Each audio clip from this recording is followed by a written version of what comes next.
We have my son Griffin, as requested, is joining us. Who? Welcome, Griffin.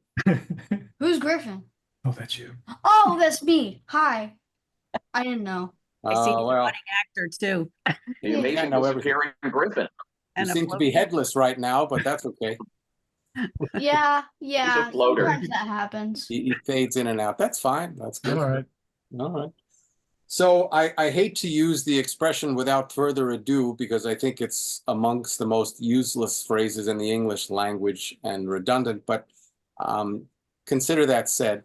And it's a pleasure to be able to introduce three gentlemen, well, three and a half, and be very happy to have them join us. They're all, in the parlance of the 21st century, social influencers, professional writers, and in some cases directors and actors, and they're all terrific guys, and have graciously consented to be here to talk about popular culture and westerns in general, and Bonanza in particular.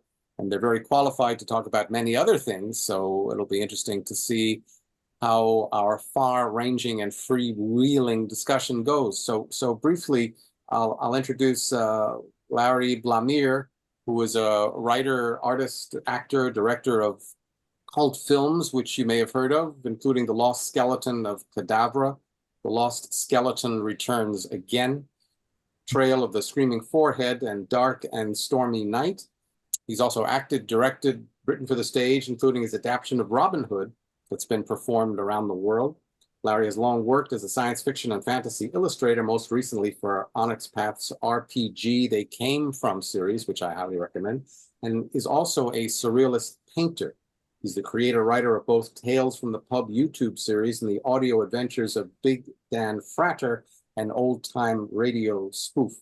He's written 2 volumes of Western horror stories, Tales of the Calamo Mountains, and he's won a Rondo Award, a very prestigious award named after Rondo Hatton, a name known, should be known to all classic horror film enthusiasts. Larry's won a Rondo Award for his Star Turn column, and editor-founder Tim Lucas's late lamented video watchdog, and there aren't enough adjectives I can use to describe video watchdog and how essential it was and is to any students of film history and popular culture. Larry's also contributed commentary and narration to numerous Blu-ray extras, and before that, DVD extras. His Steam Wars graphic novel is available, and he's currently developing a Steam Wars RPG with Onyx Path. We have a mutual friend, Jim Beaver, and I think I should mention that, even though it's probably not the most important thing to say. And his 13-year-old son, Griffin, is with us. Griffin can say hi again. And Hello. And I'm particularly excited to have Griffin here because he represents youth and the next generation, and he was a Bonanza novice, Bonanza Tyrol, until fairly recently, when he and his dad sat down, and maybe Griffin could explain whether it was reluctant or not, but he ended up becoming quite enthusiastic about it. So we're anxious to hear his opinions about that. And then we have Brooklyn-born, Los Angeles-based writer and film historian, my good friend Henry C. Parke. Henry graduated from New York University School of Film and Television, the Tisch School of Film and Television, I should say. He'd been film and television editor for True West, a very prestigious magazine, since 2015. He has written Henry's Western Roundup, the online report on Western film production, since 2010, and he writes twice monthly articles for the Inspiration Channel's blog. He's also a screenplay writer. He's written his credits include Speed Trap, produced in 1977, and Double Cross in 1994. And this is a very interesting distinction. He's the first writer welcomed into the Western Writers of America for his work in electronic media. Henry's recorded audio commentary for over 30 Western Blu-rays/DVDs, and his first book, The Greatest Westerns Ever Made, and the People Who Made Them, was published recently by Two Dot in February of this year, and there it is, and I highly recommend that as well. Henry's married to his wife, Stephanie. He's been married to her for nearly 40 years. He probably deserves an award for that. And their daughter, Sabrina, is a documentary producer. And last, and certainly not least, is my good friend, Jeremy Roberts, and Jeremy Luke Roberts, I should say. I apologize. And Jeremy is also something of a youthful individual. We could see no evidence of any gray hair anywhere, and he's a native of Georgia and a professional writer. Has made a living interviewing a number of people that are well known to Bonanza enthusiasts, and I'll drop some names. Kent McCrae, Mitch Vogel, Henry Darrow, Beth Burkell, Lee Purcell, and a fellow named Andy Klyde. And he writes for Medium, which is a prestigious online magazine. And I think it's important to say that Jeremy lives in Purnell's old stomping grounds, Purnell Roberts' old stomping grounds. He's a native of Georgia. And in fact, he is related, distantly related, but definitely related to Purnell Roberts, and I can let Jeremy explain that at some point. He has a bachelor's degree in agriculture, a bachelor's degree in agri-science and environmental systems, and a master's degree in agricultural leadership, both from the University of Georgia. He's also an accomplished, I guess you could say, farmer, very passionate and knowledgeable about agriculture. He grows blueberries. And I think I'll shut up now, and I'll ask our panelists to start by saying, why are we here? It's 65 years after Bonanza made its debut, and I guess we can count probably on one hand the television shows that have been around since 1959 that are still discussed, or are still watched, or still revered. So why Bonanza? And how does it differ from other Westerns or other classic shows? And maybe we could start with Larry. I was thinking that, when people say that if you don't like the weather, wait a minute. Well, if you don't like an episode of Bonanza, then just watch the next one, because chances are it's going to be completely different, as if it's a completely different television show. And that kind of diversity, I can't think of any other. I'm trying to think of other TV series then or now that cast so wide a net as far as subject matter and tone, and from a serious meaningful drama to a ridiculous hilarious comedy to a film noir type thing to a action suspense, then a love story, and then even a touch of supernatural. So to me, I just can't think of any other series that does that. And that kind of malleability, I just think, meant longevity. Henry? I think that's a very interesting point, Larry, which I'd never thought about. I've always thought that the appeal, one of the basic appeals of Bonanza, of course, was that you had three very different sons and the father, and their ages were different enough that they appealed to different groups. But as you say, the fact that you have those four different characters would mean that you could essentially every month have a show that really focuses on what would appeal to the fans of Little Joe versus what would appeal to the fans of Pa. And it did keep it fresh that way. I think that may have had a lot to do with it. Jeremy? As I've heard Larry and Henry discuss, I feel the same way. There's something for everybody in Bonanza. There's a strong degree of right and wrong. Bullies were never tolerated on Bonanza. That's something I've just sort of noticed in episodes. There's always, the tough guys in town that are always wanting to harass maybe the leading lady or even the Cartwrights, and that's just they did not tolerate that. For me, it could be a comedy, it could be just a straight up action thing, it could be a drama. And of course, the series is in color. It's never left syndication. As long as I've been alive, I've been able to access Bonanza. Yeah, you've touched upon color, and I think that's worth spending a few moments on.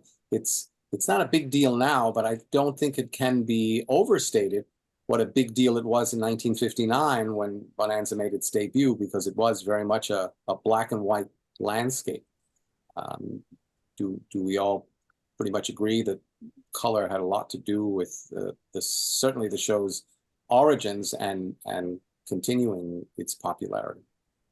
I know that in my case, my dad bought a color TV in 1959, and at that point there were what were there 2 or 3 hours a week that were colored. There was Bonanza, there was Walt Disney's Wonderful World of Color, and was there somebody was saying to me the Julie Andrews show or something else was colored, but that was about it. So that certainly was a hook if you were investing in that kind of a machine.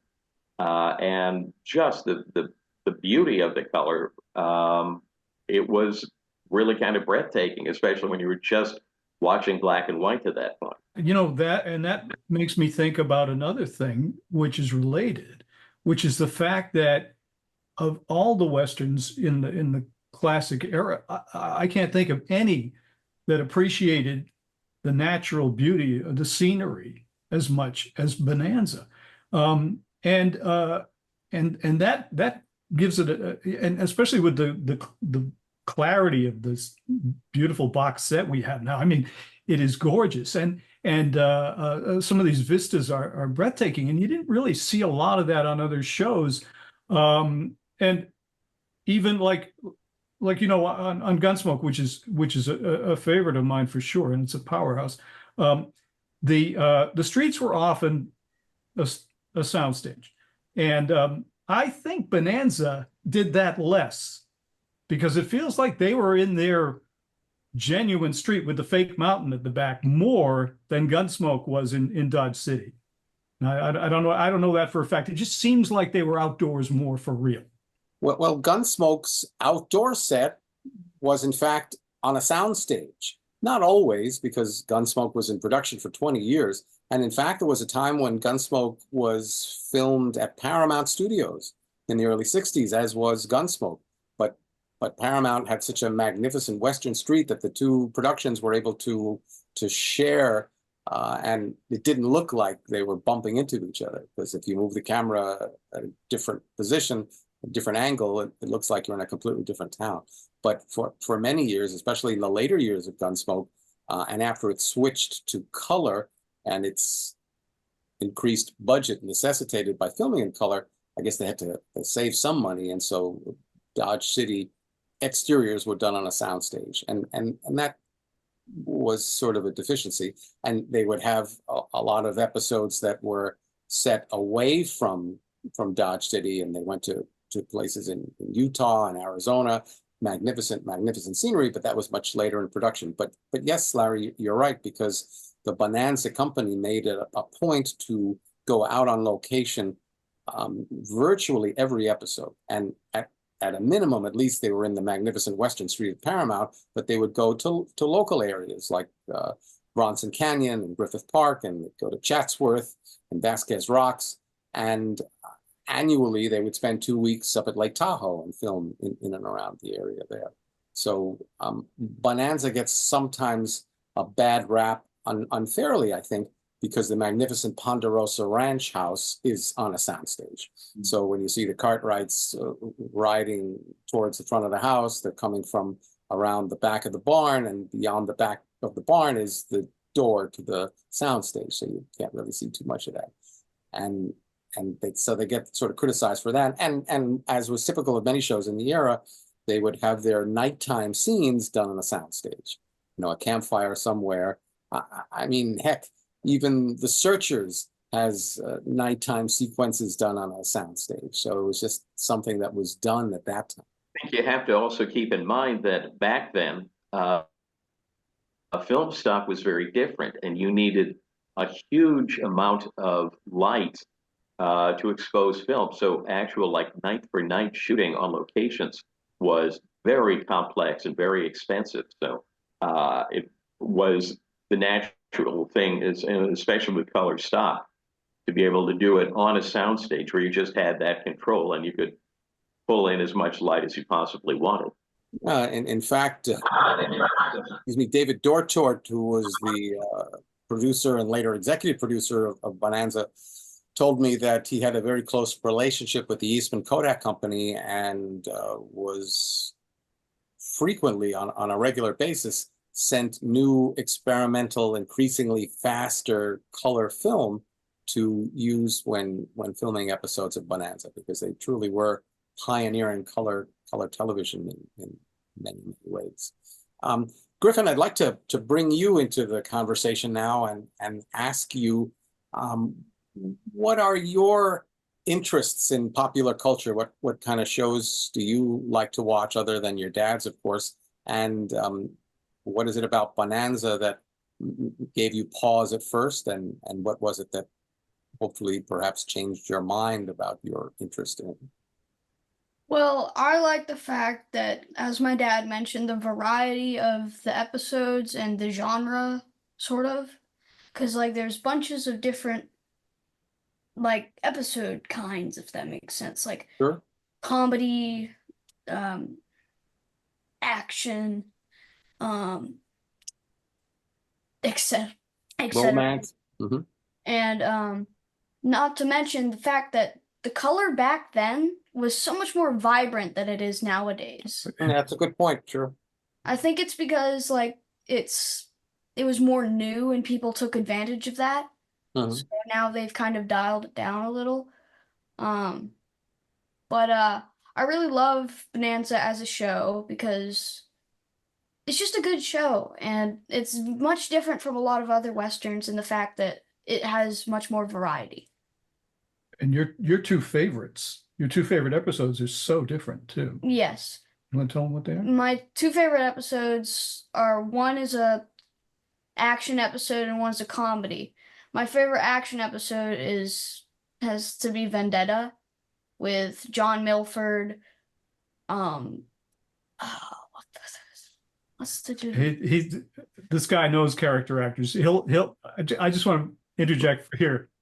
It cracks me up because he'll say, "Let's watch something with Steve Einert in it," or "Let's watch something with John Milford today," or "How about James Coburn this time?" Or Lee Van Cleef. Lee Van Cleef. Charles Yeah. Bronson, Steve Right. McQueen. Actually, we noticed that Mort Mills is in both of his favorite episodes, which is He's in Vendetta, and he's in my second favorite episode, Little Joe Detective. Joe's a detective, and it's brilliant how it's played out. It's amazing, and I believe Michael Landon wrote that episode. Correct. He did a very good job. And so I think you're illustrating very nicely the ability for the Bonanza Company to shift gears and produce many different kinds of shows, because Vendetta is a deadly serious classic Western, and Little Joe Cartwright Detective is a very light-hearted, hysterical comedy. But they work very well. And talking about Gunsmoke, and inevitably we have to compare and contrast. I'm hard pressed to think of Gunsmoke episodes, and Jeremy, help me out here. I know that you're very knowledgeable about Gunsmoke, that had a comedy throughout. There was the Were Elephant episode, which I guess was an attempt to be funny from start to finish. But other than the banter between Doc and Chester, and later Doc and Festus, which were truly light-hearted comedic moments that were inserted to otherwise break up a relatively dark and somber episode, Gunsmoke just didn't pull off comedy, and Bonanza produced some of the best comedies for television, in my opinion. Gunsmoke is my second favorite Western behind Bonanza. And like you say, the elephant episode, the name will come to me. I think it was from 1973 of Gunsmoke. They're trying so hard to get the laughs, and when you're trying, comedy's not going to work. You can just really see that on screen. But I like the interplay between, like you said, Doc and Festus, and even if you went back to Chester and Doc, so it's more subtle if you look at what Chester and Doc did in those early years, the black and white years, the comedy. How does Bonanza compare with other shows that that attempted to do something that Bonanza did so successfully. Specifically the family relationships. I know David Dortort was very concerned about not having a traditional shoot 'em up morality play, which Gunsmoke did better than anyone, especially the early taut half-hour episodes, which were so fantastically well written and produced because they were rewrites and improvements over the best radio dramas. But you think of shows like I guess The Rifleman, and then later The Big Valley, which attempted to have the family concept. How did Bonanza sort of stack up to shows like that? I think that really, as you say, the other shows, the Big Valleys, even their own High Chaparral and Virginian, they tried, but to me the most successful, and it's not surprising because it's another David Dortort, is the High Chaparral, and they gave us quite a range of family characters. Although most of when you think about it, the characters were really mostly good for comedy. I'm thinking of Cameron Mitchell and Henry Darrow's character and so on. And of course, Blue was so angry all the time, you couldn't really get by that. But yeah, okay, I'm going to back away and say that I think as far as imitating the Bonanza setup, probably the Big Valley did the best because of slavishly imitating Bonanza and having an almost exact equivalent character for each one in Bonanza. Did any of Bonanza's cast ever discuss the Big Valley and if they considered that a ripoff of their show? Or I like the Big Valley. I seem to recall not so much from the Bonanza side, but I think that Barbara Stanwyck, Miss Barbara Stanwyck, was quoted as saying that it's not fair to compare the Big Valley to Bonanza, and that she's a matriarch as opposed to a patriarch. And I think that at one point there was some hopeful or more likely hopeless speculation to have a crossover between the two dynasties, the two dynamic, very wealthy families, which would have made for an interesting story, and probably was the focus of fan fiction. Mm-hmm. But they say imitation is the sincerest form of flattery, so we could probably rattle off a good number of westerns produced in the 60s that really were Bonanza imitations. But I think we have to give a nod to The Rifleman, which preceded Bonanza, and certainly very successfully dramatized the relationship between a father and his son, and that worked very well for a good number of years. Griffin, is there anything else that you want to say? I know you mentioned your favorite episodes, Vendetta and Joe Cartwright Detective. I know your dad told me you were also very fond of the Flapjack contest. If you want to talk a bit about That's why a you very like good that. episode. Well, a few reasons why I like it, because first of all, it's comedy, but it also has like that mix of like how do you explain it? Like Comedy and action, you mean? Or yeah, because like, at the end, like Joe and this robber that uses the contest as his to his advantage because nobody is around the bank to stop him other than the bank worker. Right. And so everyone's already distracted while he goes to the bank and tries to rob it. So I feel like that's clever, and he did a very good job. Or Cool. whoever directed that. I don't know who. Little Joe's always the instigator, Hoss always falls for Little Joe's schemes, like in the Flapjack contest. That's another thing, because we were reading a book last night. It has nothing to do with this, but it sort of has that same dynamic of Joe and Hoss, because Hoss is like the one that gets led into trouble, and Joe is the one that looks for trouble. And in that book, it was the same way with these two characters. Yes, So two animals, actually. yes, two Oh. animals, a dog and a cat. Yeah. Griffin, what would you say to your classmates who might make fun of you and say, well, what are you doing watching that creaky old show? And why should we pay any attention to it when we could watch something that's brand new? I'd probably say everyone has their own opinion. I can like what I want to like, and you can like what you want to like. But these sort of things just are really good compared to some of the things today. Like, if I had to choose to watch something nowadays, and something from back then, like Bonanza, I'd probably go with the older thing because that's just something that I'm not as used to. Like, or that's something I'm more used to, unlike other kids. So. Okay.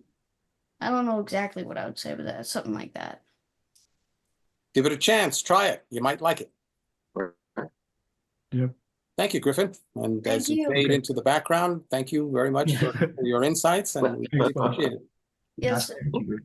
Jeremy, what attracted you to Bonanza when you were a young and impressionable fellow, and what were some of your other interests during those formative years? Oh, it was a Western was the first thing. That's my favorite genre of film or TV. And I would have been well, I guess to back up a minute, probably would have been Michael Landon would have been the first cast member of Bonanza that I would have seen. And this would have been at the tail end of Highway to Heaven that my mom and dad would have shown. So I would have only been 4 or 5. I have just a couple of fleeting memories of Highway to Heaven. There's a 2-part episode with Matthew Perry. It's about PTSD and from survivors of Vietnam. So I had Michael Landon in my mind, and then fast forward a couple of years. I believe it was Andy. You would know. I think it was Republic Home Video. They put out a couple of Bonanza episodes on VHS, and Yeah. so I saw those for a lot of the pilot very early. I mean, maybe 6 or 7 years old. The Underdog with Charles Bronson. That was on one of those. I love that one. Hoss and the Leprechauns was another that they put out on VHS. And within a couple of years, let's say by the time I'm 10 or 11, TV Land is screening the show. And it would always be like Monday, Tuesday, Wednesday, Thursday, Friday in the afternoons. And even if I was school, I would be recording that on my VHS player. And it would not just that, it would be Gunsmoke too, or any Western that they might be showing. So that's just, I've always, enjoyed that. And I remember when Michael Landon passed away, he's the first celebrity that I can pinpoint a memory. I would have been 7. And I just remember all the flowers that come on, like the midday local news. They showed the flowers in front of the gates of his estate in 1991. Oh, and some people would say that perhaps, I love all of the guys, but like Purnell, but because my last name is Roberts, people might say that I was related to him, but back then I would just kind of smile and say, okay, because I had no way of knowing if that was true or not. So, I mean, it took another 20, 25 years before I could go on Find a Grave and research that and have some documentation to back that up. And specifically, what is the connection? And I have to pull it off the phone to make sure I get it correct. We have the William Henry Roberts. That was Purnell's great grandfather. William happens to be my great great great great grandfather. So if I did it correctly, we're 4th cousins twice removed. And you can research Purnell's family on Find a Grave. That is just a fantastic resource for everybody that is deceased, and you can go through and look through their family background and trace it. And let's see, William Henry, he was born in 1783, shortly after the Revolutionary War. He passed away in 1855. So he had quite a long life for that time. He died just before the Civil War. I know it's a tad off topic, but it's such an irresistible one. Can you talk briefly, Jeremy, about Purnell Roberts' grandfather? His grandfather was named Reason Roberts, Reason. What an Ironic name, considering what you're about to say, yes. I mean, that name could have been, they could have named a character in Bonanza Reason Roberts. It sounds like there should have been a screenwriter family. But I believe he was born in 1860. He died in 1940. He lived to be 80 years old. The family, the Robertses, were born in Ocilla, Georgia. That's, let me say, about an hour and a half north of the Florida border. And there was an incident with Reason Roberts. He was basically a sharecropper, and he killed the man that was supposed to have paid him the money for the cotton crop that he was supposed to have delivered. And he went to jail, and there was a big trial. And you can go on there's a newspaper's database. You can pull that up, and you can read about that. Reason Roberts was acquitted, and the manner in which he killed the person that he was supposed to have been paid for gathering the cotton. He killed him with a knotted piece of wood, or I guess you would say like a small kind of stump about this long. And I mean, they were just kind of in a knockdown, drag out fight there. But his Reason was acquitted. The family had to leave Ocilla just because of the publicity, and guess it damaged his reputation in the entire family. So they moved to Waycross, and Waycross is maybe an hour east, and that is where Purnell was born in 1928. And his grandfather was still alive then. He lived in 1940. But there's still some of the family in Ocilla, and some are buried there. But that's why Purnell was born in Waycross, because the family had to leave Ocilla after that trial ended. Constitution, there's some articles on that on the newspaper's database if you want to read them. I think that some of our Bonanza fans in general, and Purnell Roberts fans in particular, might find that interesting reading. To be sure. I'm going to write it up. I just haven't done it yet. That's on my to-do list. Henry, how about you in your formative years? What were some of your great interests?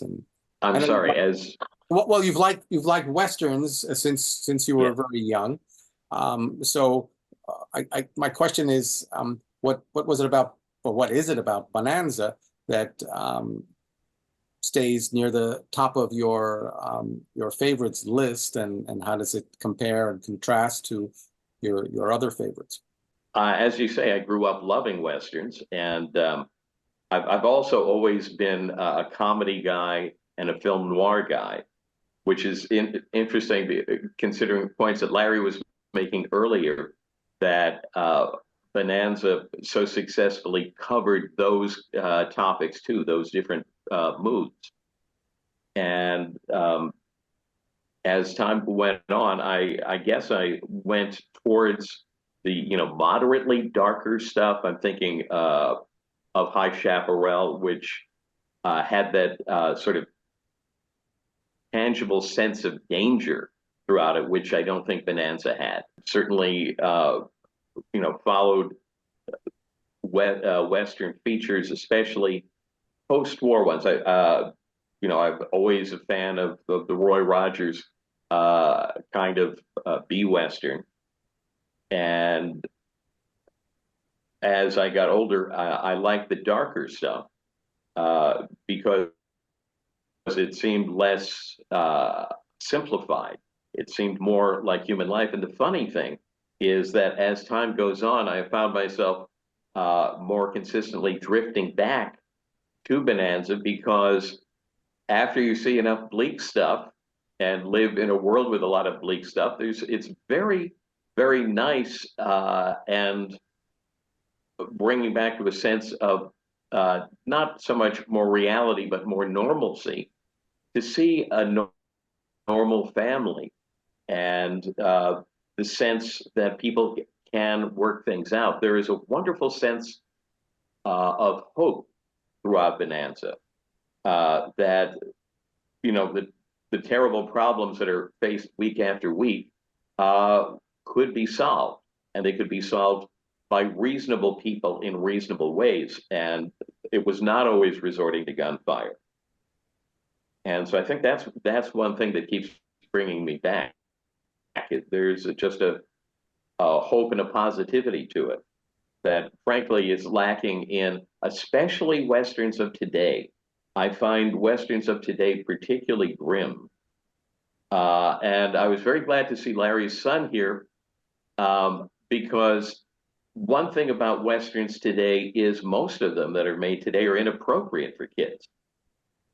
And it makes it very difficult to bring in a new generation to watch the genre because there's like no starting point unless we go back in time to shows like Bonanza and like Gunsmoke that people have been referencing. It's a tough position for you, Larry, as a parent to try to have some influence over your child's viewing habits. And would you agree with Henry that it's difficult sometimes to come up with something that's age appropriate?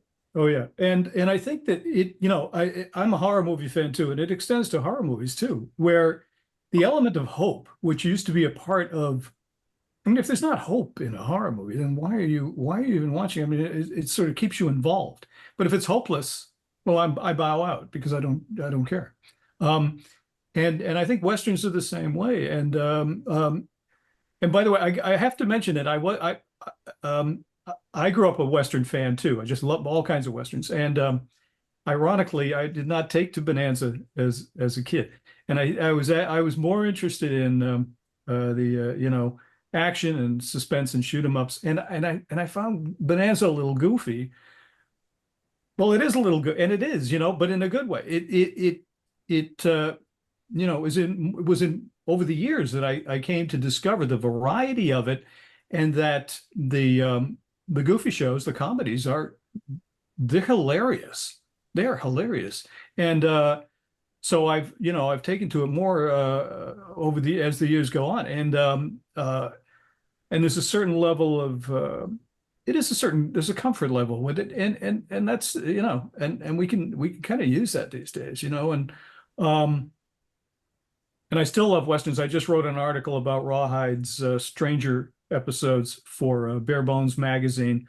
So I'm still, writing them. And Griffin has watched Rawhide, Have Gun Will Travel, and Gunsmoke. So he's getting the full palette there. But Best but examples of the genre. yeah, some really good ones. And it's funny to compare because there are some very good episodes of The Big Valley, and there's a lot I admire about it, but I can never see them doing a comedy episode. I can't, maybe they did, I just don't remember it, but the malleability of Bonanza is extraordinary. I mean, it's like the concept was maybe so basic that we can mold that clay any way we want, I don't know. It's pretty interesting. And I probably should have asked you this question before when Griffin was here, but I guess I didn't really notice because when he wasn't invisible, I couldn't see what looks like Dan Blocker's costume from Caution Easter Bunny Crossing behind you. Oh, yeah. And those of us who know the classic comedy episodes of Bonanza very well will recognize that. And please share how you happen to acquire that very, very large rabbit looking. Well, this is, of course, I mean, I took some shots of the show last night and then and popped a screen in, and Zoom can do backgrounds, so I just popped that in there. Okay. But that explains why it looks so much like Dan Blocker. Yeah. It is. And I was going to have one of Dan Blocker facing us, but I thought, you know what, I mean, I think that might be too distracting. But boy, what an absolutely brilliant comedic performance. We did a family viewing of that might have been last Christmas, actually. We all watched it. We were just on the floor. I mean, it is just hilarious stuff. And he and Landon were so comedically gifted. A big surprise for me, Landon's writing and directing. That has been quite a revelation. And I only just recently saw the two-parter Forever, which I'd never seen. What an impact. It was like a movie. And I admire him as a director. It reminded me of Vic Morrow directing combat episodes where the camera setups were so important to him. There's one near the beginning of Forever. There's a scene in the saloon with a big six wheel, one of those gambling wheels, and it's like he's got the camera fixed to it, because we're going around. The camera view is going around with the wheel, and that takes some, ambition, storytelling ambition right there. And he always seemed to want to make the story told in an interesting manner, and Terror at 2 o'clock is one of my favorites, which is a suspense masterpiece, I think. But I'm just really impressed with him. He really came into his own, I think, as a writer and director over the course of that show. Jeremy, I know you've studied those last episodes of Bonanza pretty thoroughly. Do you have some contributions you want to make in connection with Forever and its impact and its production? It's a shame that as Michael Landon's creativity behind the camera blossomed, especially in those final couple of seasons in the 70s, how the viewership for the show declined, because I mean Landon was really bringing the show it's just brimming with ideas. And I love, like, the younger brother's younger brother. I mean, with Strother Martin, if we go back to Forever, I still remember the scene.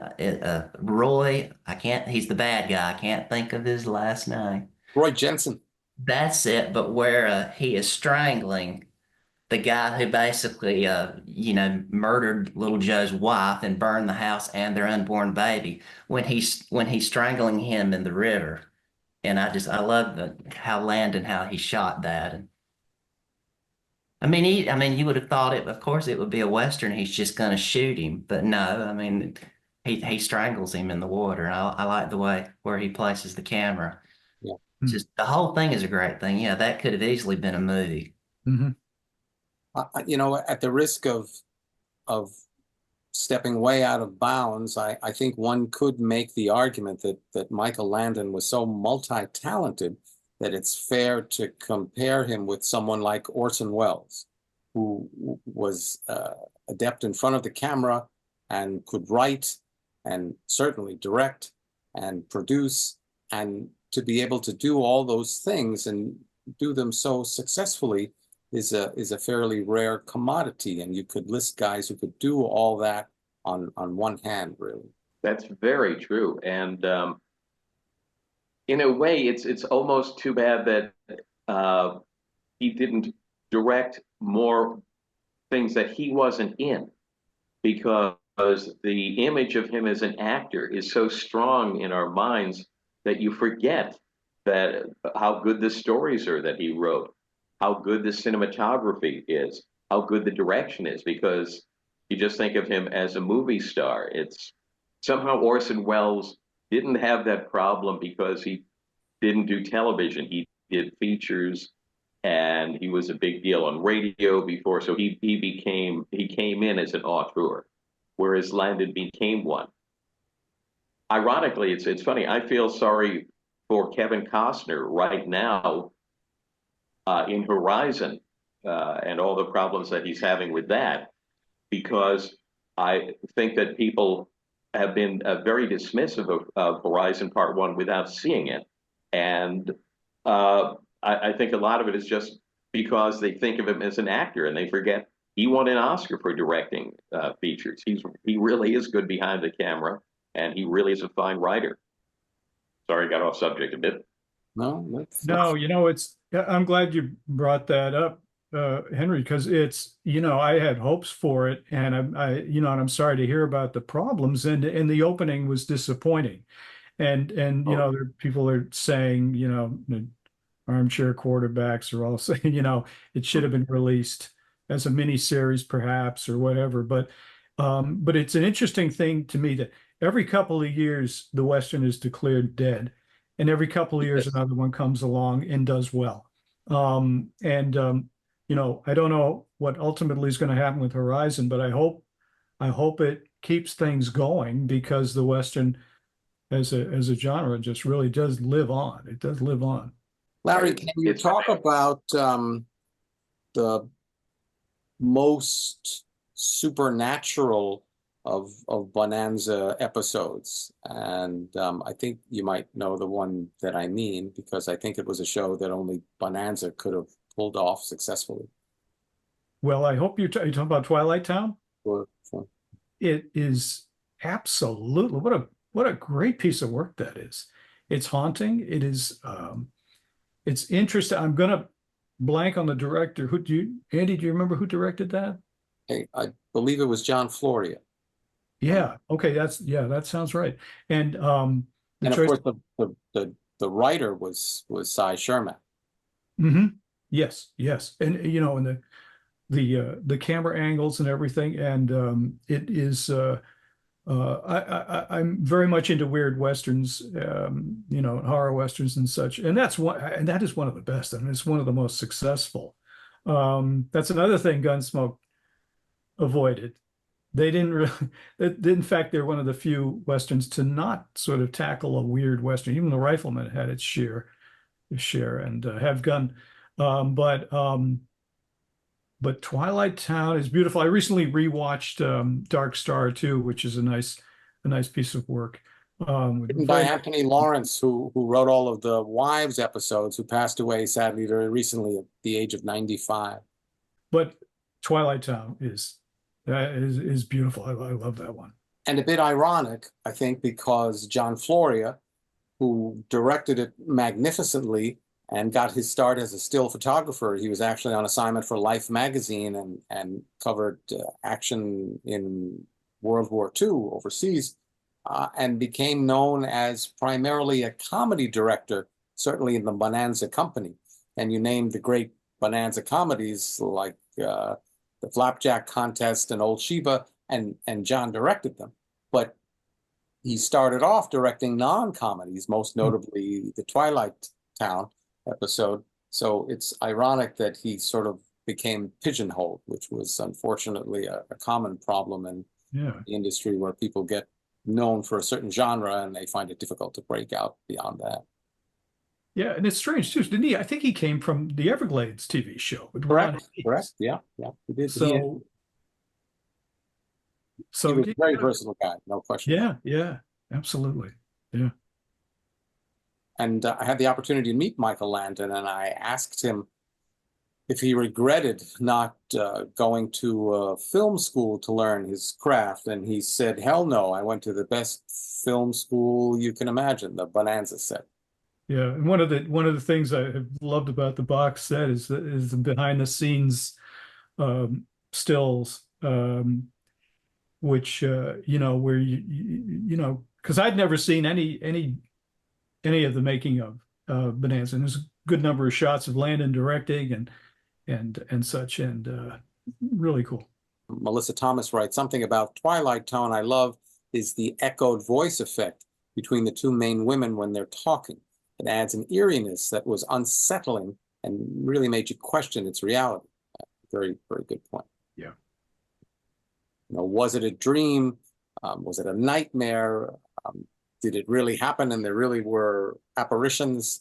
And Denise Stracy writes, I love Twilight Town.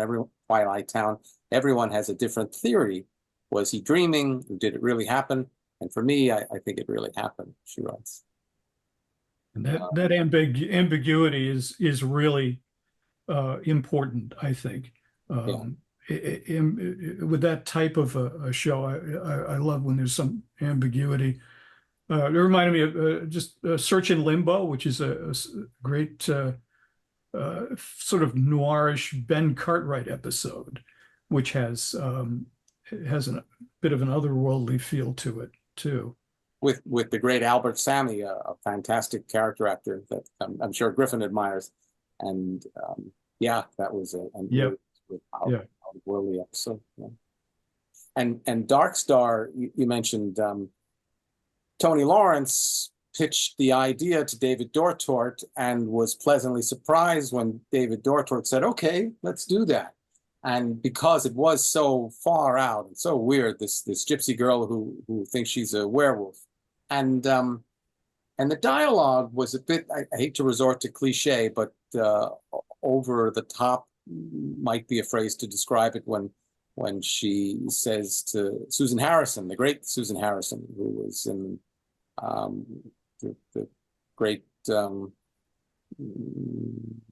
movie with Burt Lancaster and Tony Curtis. Sweet Smell of Success. Exactly right.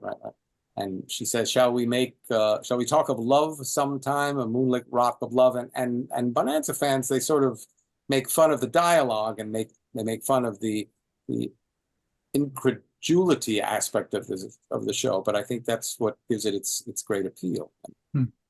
I like it for similar reasons. I think you could watch Search in Limbo. We're talking about towards the end of the series, Search in Limbo and Bushwhack. You could compare those are kind of two good companion pieces. Mhm. What would we say about Bushwhack? Is that it's almost it goes into a trippy psychedelic. I've never seen another Bonanza episode like Bushwhacked. Yeah. With the wagon wheel that is chasing Little Joe, where it's almost as if he Haas shoots him in the face in one moment. Now this is where Little Joe is delirious because he has been shot in the back, and a doctor is trying to save his life, but he goes into this fever dream. And I like what they did there too. I don't think there's another episode like Bushwhacked. Yeah. Well, now I have to write that down. I have not seen that. I have to. Oh, that's a Same treat. here. You like that one. Thank you. And you know, Jeremy, you bring out a very valid point, which I agree with 100%. Television series, generally speaking, are canceled because they're running out of steam, and or they haven't found their audience because they're in a poor time slot. But I think you can make a pretty strong argument that Bonanza was canceled despite having a stronghold of good, solid stories that didn't show any sign of weakening. And of course, there was an air of tragedy because Dan Blocker had passed away so suddenly and prematurely. But I think they were able to shift gears most successfully to put out some very solid stories in the short years before Dan Blocker passed away, and even in the short number of months after. Really very solid stories. And it's unfortunate that the show was not able to continue. And as you point out, Jeremy, under Michael Landon's tutelage, if you will, because he was the de facto producer of the show at that point. He really called the shots. There's virtually no dialogue in the last episode of Bonanza. The Hunter is the name that Michael Landon wrote and directed that. With Tom Skerritt, yeah. Oh, and back up a minute, Bushwhack, that's one of Keith Carradine's earliest performances. Yes, he has a small but important part. Yeah, that's true. That's true. It's a shame that they canceled the show, though, midway through that 14th season. It didn't have a proper, send-off. It didn't have a proper finale. And a show that, if you think, I wonder how many millions of dollars it brought in for NBC and RCA and the color TV sets that so many millions of families bought. And there was just never a finale for the show. It was left hanging. Well, it's been said that NBC stands for Nobody's Cheaper. And although they certainly were poised to reap a bonanza from syndication sales, they could do both. In fact, they had already started to syndicate episodes of Bonanza under the title Ponderosa before Bonanza was canceled. So to say that they were anxious to get the show into syndication was a bit of malarkey because they were already doing it. But they just didn't want to spend somewhere in the neighborhood of $225,000, $230,000 a week for the next 15, 16 shows. So it really was a matter of economics, which is unfortunate. You can go on YouTube, and there's only a couple of Dan Blocker interviews, but you can see him in 1971 where he has on overalls. It was just the fashion of the day, but he could see the writing on the wall of it. And he talked about NBC and how the show was into reruns. And Dan did not, even at that time, a year before he died, he did not see Bonanza lasting much longer. What would you say, gentlemen, to people who poo-poo Bonanza and say, oh, it's not a real Western and they're too silly and it's three 48-year-old sons with a 50-year-old father? And they'll point to, I guess, the wonderful half-hour Gunsmoke episodes in comparison, or maybe the best episodes of Have Gun Will Travel. How would you defend Bonanza to some of those naysayers who probably haven't watched a great variety of Bonanza episodes. I would say just suspend your disbelief and jump in, because it's just, it's entertainment, which frankly, I find a lot of TV today lacking that basic thing, that element, entertainment. So just suspend your disbelief. It's really fun, and it can be dark, it can be funny, it can be just interesting. And as we were talking before, just about the range of the stories, I would just throw in that there were even shows centering on Hop Sing, which I thought was really rather revolutionary at the time. Yes, they talk. There was a lot that you didn't see anywhere else. I'm sorry. Well, I agree with you. In the first year, the Fear Merchants, which dealt with bigotry and prejudice against people of Asian origin, and hit it head on, with Gene Evans, another fantastic character actor, and then later, of course, The Lonely Man, which dealt with the issue of marriage between different cultures, people from different cultures. So Bonanza didn't shy away from the controversial stuff, but had to be careful because, as Larry points out, in the end, it was his entertainment, and the sponsor and the network executives were very concerned about, fearful of offending an audience. And Bonanza was the most popular show in the United States, bar none, and arguably even in the world at that time, because it was so successfully syndicated and distributed all over the world. So David Dortort and his colleagues were walking a tightrope. And I think that more often than not, they succeeded in not only entertaining, but providing a bit of a morality lesson and making society a little bit better because of it. The essence of Bonanza is the relationship between the father and his sons. It's not always going to be perfect. For example, if Hoss or Little Joe or Adam, if they mess up, I mean, eventually their father will understand them and help them see the light. But he's not going to just judge them. That's another point. I mean, Bonanza's not a judgmental show. It's a show where the family cares about each other, and they're going to be there if they make a mistake, and they're going to help them. Well, gentlemen, thank you very, very much. It's now high noon, which means it's time to turn the reins over to our very capable host, my colleague Dee, who will talk about fan fiction do's and don'ts. And so, again, I want to thank you for participating in this discussion. I think it was a lot of fun and educational. and thank you very, very much. Thank you, Andy. You're very welcome. Nice Thanks meeting for you. having us.